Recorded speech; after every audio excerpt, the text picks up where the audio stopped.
आज की वीडियो में दुश्मन का एक्सीडेंट करवाने का अमल लेकर मैं बताऊंगा कि कैसे आप एक तवीज़ के जरिए अपने दुश्मन का एक्सीडेंट करवा सकते हैं। सामने आप वीडियो में ये तवीज़ देख सकते हैं। इसी तरह ये तवीज़ आपने बना लेना। बनाना कैसे, आपने अपने दुश्मन का कोई भी कपड़ा लेके ना, उसका पहना हुआ कपड़ा लेना है कि जो उसने एक बार पहना हो, उसके ऊपर आपने ये तवीज़ बनाना है। जैसे कि आपको सामने वीडियो में नज़र आ रहा है, ये तवीज़ बनाकर आपने उस तवीज़ को करना ये है कि आपने उल्लू के खून से बनाना है। बनाने के बाद उस तवीज़ को आपने किसी भी बोर्ड के दरख्त के नीचे दफना देना है। यानी कि बोर्ड का दरख्त होता है, उसके नीचे आपने जड़ों में दफना देना है। दफनाने के बाद आपने रोजाना 1 किलो गोश्त लेना है, जो कि कट्टे का गोश्त होना चाहिए, क्योंकि इस अमल की ज़कात है। ये 7 दिन के अंदर अंदर आपका दुश्मन हलाक करेगा।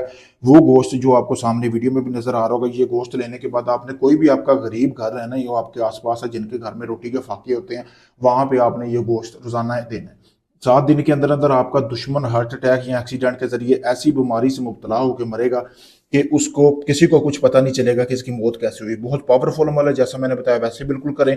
अमल के लिए मुझसे इजाजत करें। इजाजत के लिए मेरे सामने नंबर दिया गया, अगर ये आप अमल मुझसे करवाना चाहते हैं मुझसे भी करवा सकते हैं। मेरे दिए गए नंबर पर रब्ता करके आप चाहे दुनिया किसी भी कोने में, Pakistan, India, UK, Canada, Oman, Dubai, मस्कत, कहीं से भी अपना कोई भी नजायज काम करवाने के लिए मुझसे किसी वक्त रब्ता करें। शुक्रिया दोस्तों।